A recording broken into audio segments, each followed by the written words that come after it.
அனைவருக்கும் வணக்கம். இன்னைக்கு நம்ம வேள்பாரியின் 41வது அத்தியாயம் பார்க்க இருக்கிறோம். வாங்க வாசிக்கலாம். இதை எழுதிய சு. வெங்கடேசன் ஐயா அவர்களுக்கு நன்றி. நேற்று மாலை ஓடத் தொடங்கியவர்கள் இன்னும் நின்ற பாடில்லை. தீக்கன் வழக்கம் போல் முன்னால் ஓடிக்கொண்டிருந்தான். மாணவர்கள் வரவேண்டும் என்பதற்காக சற்றே வேகம் குறைத்து ஓடினான். அவர்கள் விடாப்பிடியோடு ஓடி வந்தனர். அவர்களின் பிரச்சனை ஓடுவதில் இல்லை, ஓடிக்கொண்டே இருப்பதால். தண்ணீர் தாகம் எடுத்தது. நீர் குடித்து கசப்பை விழுங்கும் துணிவு யாருக்கும் இல்லை.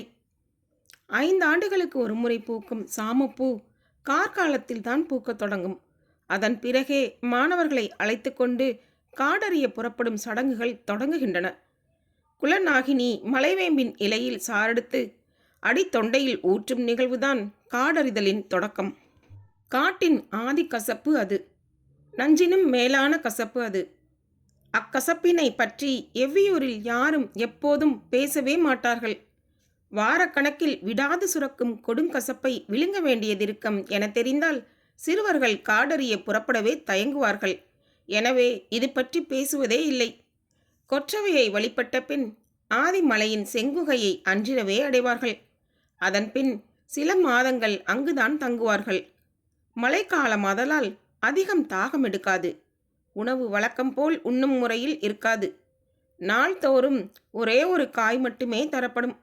கடித்தும் சுவைத்தும் உண்ண வேண்டியிருப்பதால் விழுங்கும் தேவை மிக மிக குறைவே. காயின் துவர்ப்பு தேங்கி நிற்கும் கசப்பை இறுக பிடித்து இறங்கும். கசப்பும் துவர்ப்பும் சுவை நாளங்களின் அடிவேரில் நிலை கொள்ள வைக்கப்படும். காயின் அளவும் நாளாக ஆக சிறிதாகிக் கொண்டே இருக்கும். இறுதியில் நெல்லிக்காய் அளவேயுள்ள கனி மட்டுமே ஒரு நாளைக்கு போதுமானதாக மாறிவிடும். பிறந்ததில் இருந்து நன்றாக உண்டு வளர்ந்த அவர்களின் உடல் இறுவதற்கான பயிற்சி அது. தசைகள் எலும்புகளோடு ஒட்டி பாறையின் இறுக்கம் உடலுக்கு வாய்க்கும். அதன் பிறகு செங்குகையிலிருந்து வெளியேறுவார்கள். குகை வாழ்க்கை முடியும் போது கசப்பு மட்டுமன்று, எல்லா சுவைகளும் நாக்கிலிருந்து வடிகட்டப்பட்டு கீழிறக்கப்பட்டிருக்கும். மேல்தாடை மட்டுமே சற்று சுவை உணர்வு கொள்வதால் நடுவில் தாழ்ந்திருக்கும் மனித நாக்கு மேல் நோக்கி உயரவே தொடர்ந்து முயலும். தலைகீழாக புரண்டிருக்கும் யானை நாக்கினை போன்ற வடிவம் அது. இம்மாற்றம் நிகழும் போது பேச்சு குழன்று பின் கொஞ்சம் கொஞ்சமாக சரியாகும். காட்டின் மொழி விதவிதமான ஓசைகளை கொண்டது. அந்த ஓசைகளை எழுப்ப மனித நாக்கின் இயல்பான வடிவத்தால் முடியாது. பறவைகளும் விலங்குகளும் எழுப்பும் ஓசைக்கு எதிரோசை கொடுக்க மேல்தாடையை தொட்டு கிடக்கும் நடுநாக்கே அடிப்படை ஆதாரம். ஓசை எழுப்பும் முழு திறனும் ஒருவனுக்கு வரும் வரை ஒற்றை கனியின்றி வேறு உணவு உண்ண அவனை அனுமதிப்பதில்லை. காடறிதலின் முதற் பயிற்சி காட்டின் மொழியை கற்றுக்கொள்ளுதல்தான். அதற்கான தொடக்கத்தை தான் குலநாகினி அடிநாக்கில் வைத்து அனுப்புகிறாள். அங்கிருந்து தொடங்கி மரநாயில் வந்து முடிகிறது அது. காட்டு விலங்குகளின் ஓசையை அறிவதில் மிக கடினமானது மரநாய் ஓசைதான். மரமேறி விலங்குகளின் வகையிலும் சேராத, மண் மீது நடக்கும் விலங்கின் வகையிலும் சேராத மரநாய் எழுப்பும் ஓசை முற்றிலும் மாறுபட்ட தன்மையை கொண்டிருக்கும். அதனை துல்லியமாக கவனித்து அறிதல் எளிதன்று. அவ்வோசையின் முடிப்பில் இருக்கும் சிறு சுழிவை நுட்பமாக கவனித்து அறியவில்லையெனில் எளிதில் ஏமாற்றமடைவோம். ஓசையின் முடிப்பில் இருக்கும் அச்சுழிவை மீண்டும் மீண்டும் எழுப்பி பார்த்தே உணரவும் அறியவும் முடியும். கீழ் வளைந்திருந்த நடுநாக்கு இப்பயிற்சினால் மேல் நோக்கி எழுந்து பின் சமதளம் அடையும். இவை நிகழ்ந்து முடியும் போது உள்ளுக்குள்ளிருந்து விடாது சுரந்து கொண்டிருந்த கசப்பு எப்போது எங்கே மறைந்ததென்ற நினைவே இருக்காது. இப்பயிற்சிகள் எதுவும் நிகழாமல் அடித்தொண்டையில் வைக்கப்பட்ட கொடுங்கசப்பு உள்ளிறங்கியபடியே இருக்க மாணவர்கள் ஓடிக்கொண்டே இருக்கிறார்கள். ஓட ஓட தாகம் எடுக்கிறது. நீரை அருந்தவோ வேறு உணவை உண்ணவோ முடியவில்லை. ஒரு மிடறி எச்சில் உள்ளே போனாலே கொடுங்கசப்பு உள்ளிறங்கும் என்பதை நினைத்து தேக்கன் மிகவும் கவலை கொண்டிருந்தான். அவர்களின் தொண்டைக்குழி முழுவதும் இந்நேரம் புண்ணாகி இருக்கும். இதுவரை காடறிய போன மாணவர்கள் யாரும் கண்டிராத கொடிய சோதனையை இவர்கள் கண்டு கொண்டிருக்கின்றனர். இவர்களின் ஓட்டத்தை நிறுத்த சொல்லவும் முடியாது. ஓடியபடியே இருந்தால் இவர்கள் என்ன ஆவார்கள் என்றும் தெரியவில்லை என சிந்தித்தபடியே தேக்கன் ஓடினான். ஆனாலும் அவனது கவனம் வேகத்தை கூட்டும் செயலோடு தன்னை அறியாமலேயே இணைந்திருந்தது. அடர் காட்டினுள் புகுதல் எளிதல்ல. செடி கொடிகளை விலக்கியும் அறுத்தும் முன்னகர நினைத்து எடுத்து வைக்கும் ஒவ்வொரு அடியும் நகர முடியாத பெரும் புதரை நோக்கியே நகர்த்தி செல்லும் ஆபத்துண்டு. இயற்கையின் தன்மைகளை துல்லியமாக அறிந்தவர்களாகத்தான் அவர்கள் இருந்தனர். எனவே எக்காட்டுக்குள்ளும் நுழைந்து வெளியேறும் திறன் கொண்டிருந்தனர்.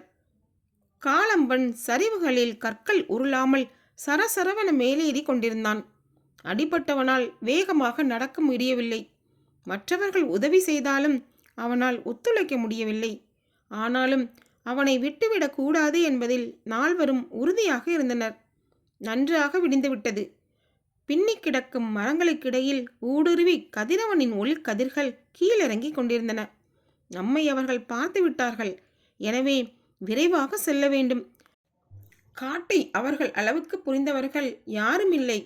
எனவே அவர்களின் தாக்குதல் எப்படி இருக்கும் என கணிக்க முடியாது. எப்படி இருந்தாலும் நம்மை காட்டுக்குள் வைத்து ஒன்றும் செய்ய முடியாது என்று உள்ளுக்குள் எண்ணங்கள் ஓடியபடி இருக்க காலம்பன் வேகத்தை கூட்டிக் கொண்டே இருந்தான்.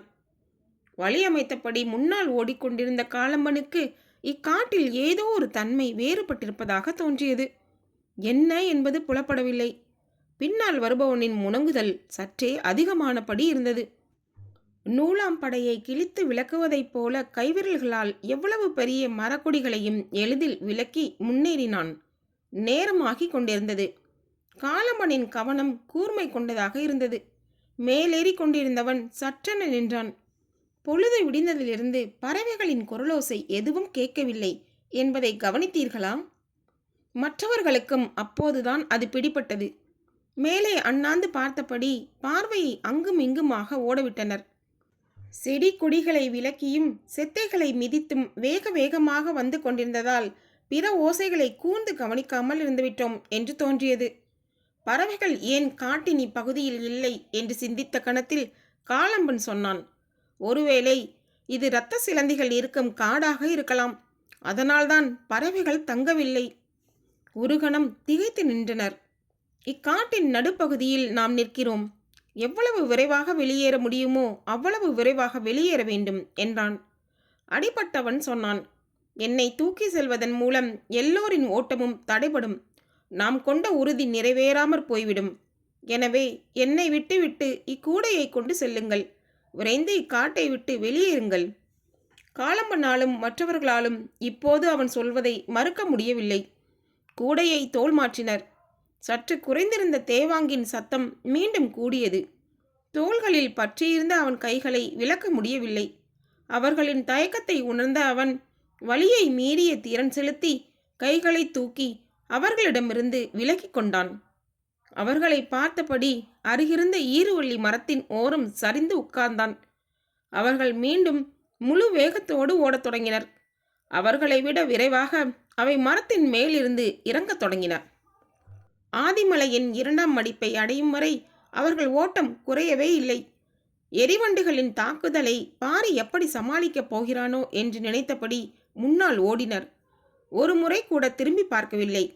கொப்புகளை போகிற போக்கிலே உடைத்து கிட்ட நெருங்கும் வண்டுகளை அடித்து விலக்குவது, முன்னால் செல்பவனுக்கு பாதையின் திசையை சொல்வதென்று பாரி எழுப்பிய ஓசைகள் மட்டுமே ஆங்காங்கே கேட்டுக்கொண்டிருந்தன. பாரி சொல்லும் திசை எங்கு போகிறது என்பதெல்லாம் அவர்களுக்கு தெரியவில்லை. ஈன்ற புலியல்ல, அதனை விட வேகமாக பறக்கும் எரிவண்டு துரத்துகிறது. தப்பிக்க மட்டுமல்ல, எதிரிகளை தாக்கவும் நிகழும் ஓட்டம் இது. உச்ச வேகத்தில் ஓடிக்கொண்டிருந்தனர் மாணவர்கள். நாள் முழுவதும் ஓடினாலும் எரிவண்டுகள் விரட்டுவதை விடாது. மாணவர்கள் இன்னும் சிறிது நேரத்தில் சோர்ந்து விடுவார்கள். என்ன செய்யலாம் என்று சிந்தித்த பாரி வழியை சற்றே மாற்றி சரிவு பாறைகளுக்கு அருகில் இருக்கும் விருக மரத்தை நோக்கி அவர்களை ஓடவிட்டு கொண்டிருந்தான். முன்னால் ஓடிக்கொண்டிருந்த முடிநாகன் விருக மரத்தை கடந்தபோது பாரி ஓட்டத்தை நிறுத்தாமலேயே குனிந்து கற்களை எடுத்தான். எரிவண்டின் ஓசை காதை விட்டு அகலாமல் துரத்தியபடியே இருந்தது. முடிநாகன் மரத்தை ஒட்டி இடப்புறம் திரும்பும் போது பாரி கல்லை எடுப்பதை ஓரக்கண்ணால் பார்த்தான். விரட்டி வரும் இத்தனை வண்டுகளை கல்லால் அடித்து வீழ்த்திவிட முடியுமா? அதுவும் பறக்கும் வண்டுகளை ஒவ்வொன்றாய் கல்லெறிந்து வீழ்த்துவதென்பது முடிகிற செயலா? அதற்குள் வண்டு எத்தனை பேரை கடிக்குமோ? இன்னும் எவ்வளவு நேரத்துக்கு இவ்வளவு வேகமாக ஓட முடியும்? அவசரப்பட்டு கூட்டை கலைத்து விட்டோமோ என்று சிந்தித்தபடியும் பாரியின் செயலை புரிந்து கொள்ள முடியாமலும் ஓடினான் முடினாகன். எடுத்த கல்லை முழு விசையோடு குறிப்பார்த்து எறிந்தான் பாரி. அவனது இலக்கு எரிவண்டல்ல, பாறையின் பொடவு. அப்பொடவுகளுக்குள் என்ன இருக்கிறது என பாரிக்கு தெரியும். அவன் எறிந்த கல் பொடவின் விளிம்பில் பட்டு தெரித்தது. கற்கள் சிதறி சரிந்தன. கல்லோசை கேட்டதும் பொடவுக்குள்ளிருந்து கருங்கொண்டை வல்லூறுகளின் நீள்கழுத்துகள் எட்டி பார்த்தன. பார்த்த கணத்தில் அவை சிறகு விரித்து இறங்கத் தொடங்கின. சிறு பூச்சிகளை விட்டில் வேட்டையாடுவதைப் போல எரிவண்டுகளை வேட்டையாடத் தொடங்கின கருங்கொண்டை வல்லூறுகள். சடசடக்கும் வல்லூறுகளின் இறகுகள் குறுக்கும் நெடுக்குமாக பறந்தன. ஓடிக்கொண்டிருந்த கால்களின் வேகத்தை தளர்த்துவதற்குள் காற்றில் எரிவண்டுகளின் ஓசை எதுவும் மிச்சமில்லை. இறங்கிய வல்லூறுகள் வேலையை முடித்துவிட்டு மீண்டும் மலைப்புடவை நோக்கி மேலேறின. வல்லூறு ஒன்றின் அலகிலிருந்து உதிர்ந்த எரிவண்டின் இறகு ஒன்று முன்னால் ஓடிக்கொண்டிருந்த குறுங்கட்டியின் தோளிலே விழுந்தது. ஓடியபடியே அதனை எடுத்தான் உளியன். இன்னும் சிறிது நேரத்தில் பாரியின் வேட்டையும் இப்படித்தான் நிகழப்போகிறது. காற்றிலிருந்து கன நேரத்தில் எரிவண்டிகள் அகற்றப்பட்டதைப் போல இக்காட்டிலிருந்து எதிரிகள் அகற்றப்படுவார்கள் என எண்ணியபடி ஓடினான். எரிவண்டு விரட்டிய பொழுதை விட கூடுதல் வேகம் கொண்டன மாணவர்களின் கால்கள். பின்னால் நடப்பது மட்டுமல்ல, முன்னால் தங்களை எப்படி நடத்தி கொண்டிருக்கிறான் பாரி என்பதும் மாணவர்கள் அறியாததுதான். ஒரு கல் எறிந்து முடினாகன் கூட்டை கலைத்தான். மறுக்கல் எறிந்து அந்த ஆபத்தை களைந்தான் பாரி. காட்டில் பிற எந்த ஆயுதத்தையும் விட வலிமை மிக்கது காடு பற்றிய அறிவுதான். அதில் பாரிக்கு இணை சொல்ல யாரும் இல்லை. இடைநில்லாது ஓடி வந்தவர்கள் ஆதிமலையின் 2ஆம் மடிப்பை அடைந்தனர். கால்களுக்கு சற்று ஓய்வு தேவைப்பட்டது. இளைப்பாறலாம் என நினைத்து மூச்சிறைக்க நின்றனர். முடினாகன் ஏன் இவ்வாறு நடந்து கொண்டான்? மாணவர்கள் என்ன சொல்ல வருகிறார்கள் என்ற எண்ணம் பாரியின் மனதில் ஓடிக்கொண்டே இருந்தது. எதிரிகள் தீக்கண், மச்சக்கடவு, எலிவால் முகடு என்று தன்னந்தனியாக அவர்கள் சொல்ல முயலும் முழுமையற்ற சொற்கள் எதை குறிக்கின்றன என்று சிந்திக்கும் போதெல்லாம் தேக்கன் கொடுக்கும் பயிற்சியின் எண்ணற்ற உத்திகள் எல்லாவற்றையும் விழுங்கி நிற்கின்றன. மாணவர்கள் இளைப்பாறற்றும் என்று நின்று கொண்டிருந்த பாரி நாற்புற காட்டையும் சுற்றி பார்த்தான்.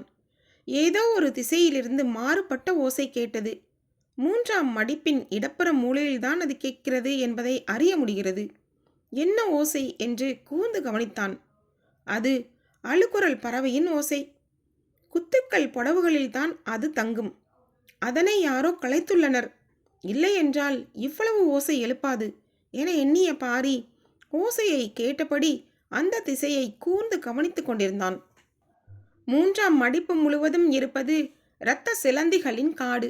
எனவே தேக்கன் இதற்குள் போயிருக்க மாட்டான்.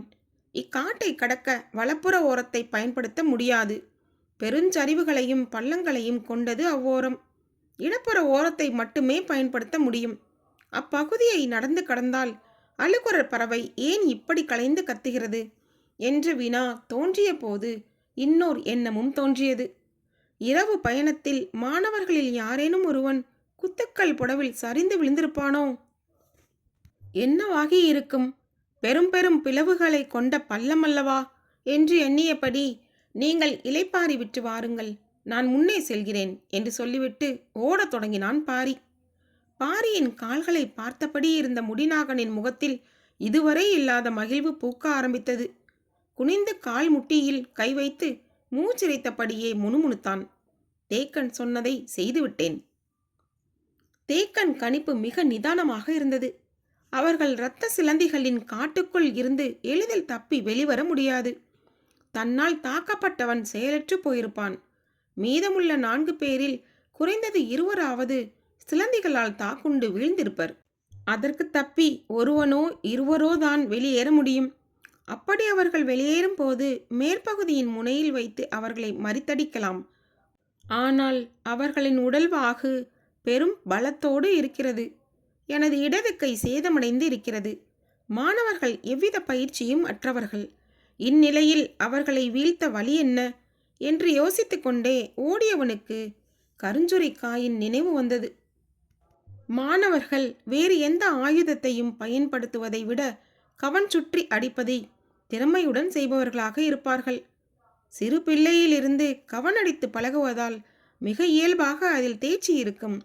கருஞ்சுரையை கவனில் வைத்து அடித்தால் என்ன என்ற சிந்தனை தோன்றிய கணமே தீக்கனின் நம்பிக்கை பெருக தொடங்கியது. கருஞ்சுரைக்காய்க்குள் இருக்கும் பால் துளியளவு கண்ணில் பட்டால் போதும், கருவிழி உருகி ஓடிவிடும். மாணவர்களை எதிரிகளின் முகம் நோக்கி அடிக்க வைத்துவிட முடியும் என்ற நம்பிக்கை வலுப்பெற்றது. குத்துக்கள் பொடவுக்குள் கருஞ்சுரை கொடி படர்ந்து கிடப்பதை பலமுறை தேக்கன் பார்த்துள்ளான். அதனால்தான் அங்கு வந்து நின்ற பிளவுகளை நோக்கி எட்டி பார்த்து கொண்டிருந்தான். பார்க்கவே அச்சங்கொள்ள வைக்கும் பெரும் பிளவுகள், பார்ப்பவனின் தலை சுற்றி உள்ளிழக்கும் தன்மை கொண்டவை. ஏற்கனவே ஓட்டத்தாலும் தாங்கிக் கொள்ள முடியாத கசப்பாலும் சற்றே மயக்க நிலையில்தான் மாணவர்கள் இருந்தனர். சிறிது நேரம் இலைபார விட்டு எட்டி பார்க்க வைத்தான். காலை கதிரவனின் ஒளி பாறை பிளவுகளுக்குள் இன்னும் முழுமையாக ஊடுருவவில்லை. ஆசான் ஏன் இதனை பார்க்க சொல்கிறார் என்று புரியாமல் திகைத்தனர். அவரின் கண்கள் பொடவின் இடுக்குகளை அங்கும் இங்குமாக உற்று பார்த்து தேடிக்கொண்டிருந்தன. சற்று நேரத்தில் அது கண்ணுக்கு தட்டுப்பட்டது. மாணவர்களை அழைத்து காண்பித்தார். அதோ அந்த பிளவுக்கு கீழே பாறை வெடிப்புகளில் படர்ந்து கிடக்கிறதே, அதுதான் கருஞ்சுரைக்காய் கொடி. யாராவது ஒருவன் கீழே இறங்கி அதில் உள்ள காய்களை பறித்து வர வேண்டும் என்றார். எல்லோருக்குள்ளும் தயக்கம் இருந்தது. ஆனாலும் தயக்கத்தை மீறி கீதானி தயாரானான். அருகில் வளைந்து கிடந்த கட்டுக்கொடியின் தூரை அறுத்து அவனை பிடித்து இறங்க வழி செய்தனர். கீதானி உள்ளிறங்கினான். மேலே இருந்து அனைவரும் கொடியை இறுக பிடித்து இருந்தனர். தேக்கன் சற்று தள்ளி நின்று பள்ளத்தை பார்த்து கொண்டிருந்தான். கீதானி பாறையின் செதில் பார்த்து கால்களை கவனமாக தூக்கி வைத்து இறங்கிக் கொண்டிருந்தான். சட்டென புடவுக்குள் இருந்த அழுக்குற பறவை ஒன்று சடசடத்து வெளியேறியது. ஒரு கணம் கீதானி திடுக்கிட்டு மீண்டான். எழுந்த வேகத்தில் மேற்சென்ற அதன் அழுக்குரல் எங்கும் கேட்டது. எளிதில் அது ஓய்வதாகவும் இல்லை. நடப்பதை உற்று பார்த்து கொண்டிருந்த தேக்கன் ஒரு கட்டத்தில் கீதானியை பார்த்து கையை மேல் நோக்கி அசைத்தார். மாணவர்கள் புரியாமல் விழித்தனர். அவன் மேலேறட்டும் என்றார். பறவை எதிர்பாராமல் பறந்தபோது அவன் திடுக்கிட்டு அஞ்சியதால் தேக்கன் இம்முடிவெடுத்து விட்டாரோ என்று அவர்கள் நினைத்தனர். கீதானி இறங்குவதற்காக கால் தொடையில் கொடுத்திருந்த வலுவை கைப்பிடிக்கு மாற்றி உண்ணியபடி மேலேறி வந்தான். அடுத்து என்ன செய்யலாம் என்று சிந்தித்துக் கொண்டிருந்தார் தேக்கன். அவர் என்ன சிந்திக்கிறார் என்பது அளவனுக்கு மட்டும் புரிந்தது. கீழே கருஞ்சுரைக்காய் கொடி படர்ந்து கிடக்கும் இடமெல்லாம் ஈயல் புற்று கிடக்கிறது. தேக்கன் இப்போதுதான் அதை பார்த்துள்ளார். நான் கீதானி இறங்கும் முன்பே பார்த்துவிட்டேன் என்று மனதில் சொல்லிக்கொண்டான் அளவன். ஈயல் என்பது சிறகு முளைத்த மலையெறும்பு. மற்ற எறும்புகள் மண்ணுக்குள் துகளெடுத்து புற்று உருவாக்குவதைப் போல இது பாறைகளின் மேற்பரப்பை உரித்து புற்றமைக்கும். அதன் கொடுக்குகள் அவ்வளவு வலிமை மிக்கவை. அதுவும் 7 கண் வைத்து புற்று கட்டக்கூடியவை. எந்த உயிரினமாவது அதற்கு ஆபத்து விளைவிக்கப் போகிறது என்று தெரிந்தால் ஒரே நேரத்தில் புற்றின் 7 கண்களிலும் இருந்து அவை பீச்சி அடித்து கொண்டு வெளியில் வரக்கூடியவை. என்ற பாம்பின் சீற்றம் போல இறகடித்து வந்து மொய்க்கத் தொடங்கினால் உயிரினங்கள் எவையும் தப்பித்து வெளியேற முடியாது. பாறைகளையே உரிக்கும் கொடுக்குகளுக்கு சதைகளை சிதைத்தெடுக்க அதிக நேரம் தேவைப்படாது. கருஞ்சுரைக்காய் இப்போது அவசிய தேவை. ஆனால் அதனை சுற்றி ஈயல் புற்று இருக்கிறது. என்ன செய்யலாம் என தேக்கன் சிந்தித்த போது கொடியை தனது இடுப்பிலே கட்டி கொண்டிருந்தான் அளவன். அவன் நஞ்சுமுறி உள்ளவன். ஈயலின் நஞ்சு அவனை ஒன்றும் செய்யாது. ஆனால் மிக கவனமாக எடுத்துவிட்டு வெளியேற வேண்டும். ஏனென்றால் அதன் கொடுக்கின் தாக்குதலுக்கு அளவனும் தப்பிக்க முடியாது. அதனால்தான் அளவனை கீழே இறக்க தேக்கன் தயங்கினான். ஆனால் வேறு யாரும் நெருங்கக்கூட முடியாத நிலையில் தான் இறங்குவதுதான் பொருத்தம் என முடிவு செய்து கீழிறங்கினான் அளவன். இரத்த சிலந்திகளின் கால்கள் மனித உடலில் பட்டால் போதும். பட்ட இடமெல்லாம் கன நேரத்தில் கொப்புளங்கள் பெருகத் தொடங்கும். அதன் கார்கொடுக்குகள் உள்ளேறி துடிதுடிக்க வைத்துவிடும். வேகமாக ஓடுவது முக்கியமல்ல, கவனமாக இதனிடமிருந்து தப்பிப்பதுதான் முக்கியம். காலம்பன் செடி கொடிகளை விலக்குவதை மிக கவனமாக செய்து கொண்டிருந்தான். அவர்கள் நம்மை பார்த்து விட்டார்கள். இவ்வளவு மெதுவாக சென்றால் வெளியேறும்போது சூழ்ந்துவிட மாட்டார்களா என்றான் மற்றொருவன். அடங்கா சினத்தோடு இருந்த காலம்பன் சொன்னான், தனி மனிதர்கள் நம்மை என்ன செய்துவிட முடியும்? அதுவும் குருதி நாளங்களில் வெறியேறி இருக்கும் இந்த நிலையில். மிக கவனமாக கருஞ்சுரையின் 3 காய்களை பறித்தான் அளவன். பாறையின் மீதிருந்து கண்ணிமைக்காமல் உற்று பார்த்து கொண்டிருந்தனர் அனைவரும். ஈயல்கள் அங்குமிங்குமாக ஒன்றிரண்டு பறந்து கொண்டிருந்தன. சில ஈயல்கள் புற்றுக்களுக்கு உள்ளே போவதும் வெளியேறுவதுமாக இருந்தன. பறித்த காயை கவனமாக இடுப்பு துணியிலே கட்டியபடி புற்றின் அப்பக்கம் எட்டி பார்த்தான் அளவன். அதன் ஒரு கண்ணுக்குள் பாம்பொன்று நுழைந்து கொண்டிருந்தது. ஈயல் புற்றுக்குள் பாம்பு போகாதே, இது எப்படி போகிறது என்று யோசிக்கும் போதுதான் அவனுக்கு பிடிபட்டது. ஈயல் தனது இரைக்காக பாம்பை கொன்று உள்ளே இழுத்து செல்கிறது என்று. ஒரு கணம் மனம் அதிர்ந்தது. அவன் கண்களில் நீல வளையங்கள் பூத்து அடங்கின. விரைவாக மேலேறுவோம் என முடிவு செய்து கையை காட்டியவுடன் மேலே இருந்தவர்கள் கொடியை சரசரவென இழுக்கத் தொடங்கினர். அவன் மேலேறிய வேகத்தில் இன்னோர் அழுகுரற் பறவை கத்தி பறக்கத் தொடங்கியது. இதன் குரல் முன்னதை விட அதிகமாக இருந்தது. அழுகுரற் பறவையின் ஓசையினாலோ வேறு காரணத்தினாலோ ஒன்றிரண்டு ஈயல்கள் மேல் நோக்கி வரத் தொடங்கின. அளவன் படுவேகமாக மேலேறி வந்து கொண்டிருந்தான். பாரி குத்துக்கள் புடவை நோக்கி ஓடி வரும்போது அழுகுரற் பறவையின் ஓசை மீண்டும் கேட்டது. ஏன் மீண்டும் மீண்டும் இது கத்துகிறது? அங்கு என்னதான் நடக்கிறது என குழம்பிக் கொண்டிருக்கையில் வலப்புற காட்டுக்குள்ளிருந்து உயிர் போக ஒரு மனிதன் கத்தும் ஓசை கேட்டது. ஓடி வந்து கொண்டிருந்த பாரி இருபுறம் இருந்து வந்த ஓசைகளை கேட்டு திகைத்து நின்றான். அழுகுரற் பறவையின் குரலை விட கதறும் மனித குரல் அவனது கவனத்தை ஈர்த்தது. இந்த புத்தகம் உங்களுக்கு பிடித்திருந்தால் சப்ஸ்கிரைப் பண்ணுங்கள், ஷேர் பண்ணுங்கள், கீழே இருக்க லைக் பட்டனை கிளிக் பண்ணுங்கள். மீண்டும் பாரி வருவான். நன்றி, வணக்கம். பரம்பின் குரல் ஒலிக்கும். இனி வரும் அடுத்த அத்தியாயத்தில் உங்களை சந்திக்கிறேன். அதுவரை உங்களிடமிருந்து விடைபெறுவது தீபா. நன்றி, வணக்கம்.